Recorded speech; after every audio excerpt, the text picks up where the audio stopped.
کہتے ہیں کہ حضرت عیسیٰ علیہ السلام کے کسی امتی کے انتقال کا وقت آیا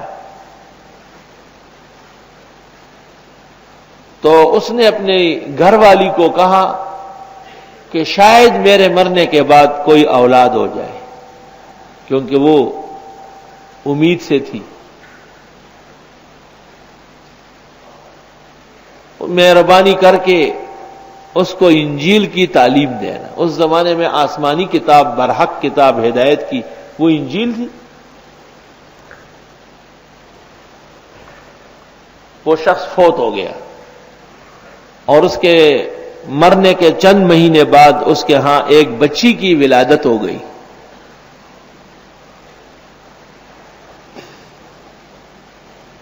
ماں نے جب وہ بچی 4 سال 4 ماہ 4 دن کی ہوئی، جب بچی الفاظ لینے لگی تو اس کو اپنے مکتب میں لے کے گئی کہ اس کو انجیل پڑھاؤ، آسمانی کتاب۔ تو اس زمانے کے معلم نے اس کو انجیل تو پہلے دن نہیں پڑھا سکتے، صرف بسم اللہ کوئی ٹوٹا پھوٹا پڑھوایا۔ وہ خاتون رات کو خواب دیکھتی ہے کہ خاوند بڑا خوش و خرم نظر آیا۔ اس نے دریافت کیا کہ اب تک نظر نہیں آئے اور آج پہلی ملاقات ہو رہی، اس نے کہا اب تک عذاب میں تھا۔ کہا آج کیسے چھوٹ گئے؟ کہا آج مجھے بتایا گیا کہ آپ کی بچی نے بسم اللہ پڑھا ہے۔ پہلے دن وہ ٹوٹا پھوٹا غلط سلط، اس کی برکت سے ایک معذب کو عذاب سے نکال دیا گیا۔ اور یہ انجیل کا بسم اللہ ہے تو قرآن کے بسم اللہ کا کیا حال ہو؟ ذرا سوچئے تو صحیح۔ بہت سارے بزرگان دین کا صرف بسم اللہ کا عمل رہا ہے۔ بسم اللہ الرحمن الرحیم، آدمی ٹھیک ہو جاتا تھا۔ بسم اللہ الرحمن الرحیم، دیگ پک جاتا تھا۔ دیگ مجدد شیخ احمد سرہندی مجدد الفسانی رحمت اللہ علیہ کے حالات میں لکھا ہے، ہندوستان کے آخری اولیاء میں سے، کہ وہ صبح جب درس شروع کرتے تھے تو طالب علموں کو کہہ دیتے کہ بھئی دیگ میں پانی بھرو، پانی بھر دیا، کہا آگ پہ چڑھاؤ، چڑھا دیا، کہا اوپر سے آٹا بوند دو، لیپو، بند کر دو۔ حضرت سبق پڑھاتے تھے، جب 12 بجے سبق ختم ہو جاتا تھا کہ کھولو، جب کھول لیتے تھے تو چاول پک چکے ہوتے، بریانی، پلاؤ، جو طالب علم چاہتے وہی چیز تیار ہے۔ طالب علموں نے پوچھا کہ یہ کس چیز سے پکتا ہے؟ کہا بسم اللہ سے، بسم اللہ الرحمن الرحیم۔ انہوں نے کہا یہ تو ہم بھی پکا لیں گے۔ رات کو ہر طالب علم نے اپنے کمرے میں ایک پتیلا چڑھا لیا، ساری رات بسم اللہ پڑھتے رہے، صبح ہو گئی، دیکھا تو وہی پانی پڑا ہوا، اندر اس میں ہاتھ لگا لیتے کہ شاید نیچے تھوڑا سا چاول آیا ہو، نیچے بھی نہیں۔ مجدد صاحب سے کہا کہ یہ کیسے بسم اللہ ہے؟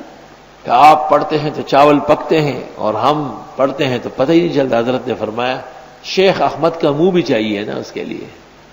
گوہر پاک بباید کے شود قابل فیض، گوہر پاک بباید کے شود قابل فیض، ورنہ ہر سنگ و گلی لولو مرجان نشود۔ پاک برتن چاہیے جس میں بسم اللہ آ جائیں اور اپنے نتائج دکھا لیں۔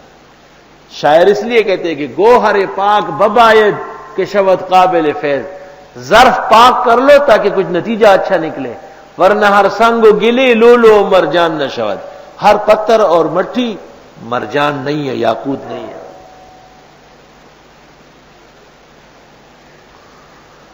لوگ جو اعمال کرتے ہیں، اذکار کرتے ہیں، نیکیاں انجام دیتے اس مقصد کے لیے کہ ان کا ظرف پاک ہو جائے۔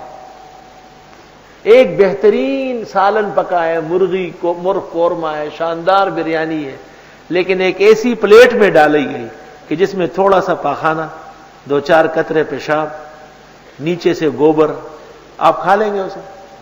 آپ کہیں گے بھوکا مرنا بہتر ہے، نہیں کھا سکتا۔ گائے کے تھنوں سے صاف دودھ نکلا ہے لیکن گلاس میں بلغم پڑا ہوا ہے، تنکے و خس و خاشام کہتے ہیں بس آج سے دودھ پینا ہی نہیں. توبہ کر دی. بسم اللہ الرحمن الرحیم. شروع اللہ تعالی کے نام سے جو بہت مہربان اور خوب رحم کرنے والے ہیں. بسم اللہ میں لفظ اللہ جو جلالت شان کے لیے علم ہے اس کو لے آئے تمام آلہۂ باطلہ کے رد کے لیے.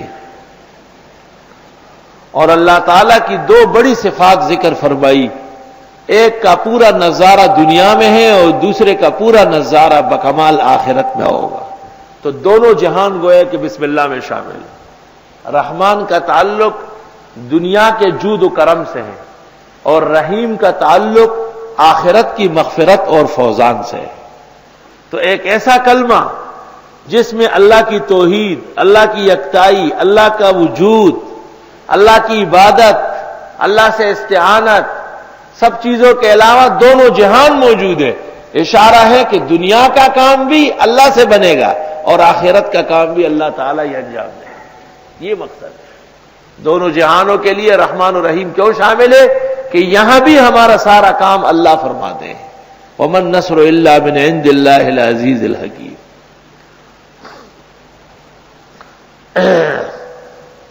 اللہ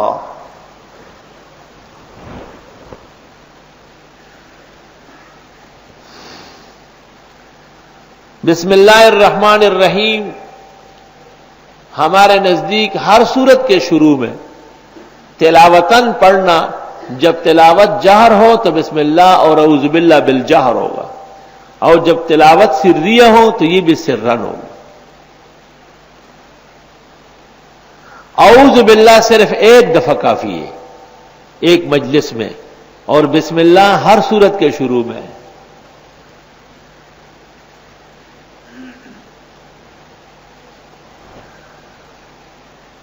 نماز میں بھی جب فاتحہ پڑھنی ہو تو بسم اللہ پڑھنا فاتحہ سے پہلے سنت اور سورت سے پہلے مستحب.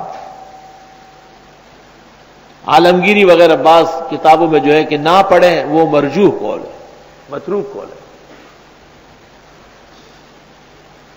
دوسرا قول یہ ہے کہ فاتحہ سے پہلے بسم اللہ پڑھنا مستحب ہے اور سورت سے پہلے پڑھنا حسن بہتر ہے. تیسرا قول یہ کہ فاتحہ سے پہلے پڑھنا حسن اور سورت سے پہلے پڑھنا جائز و مشروع.